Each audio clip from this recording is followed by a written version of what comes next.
And here we go. This just came in. I just barely ordered it, got home, and I'm like, wow, this is already here. I don't really need it. I just thought it looked cool as heck. Especially, it's basically a Stream Deck, but in the TEC universe. So I have no idea. It just looked cool in the pictures. See how this baby looks. All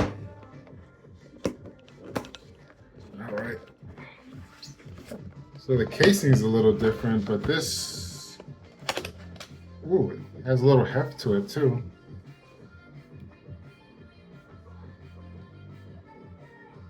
It's a little more heavier than I thought it would be. I thought it would be, it feels almost like steel.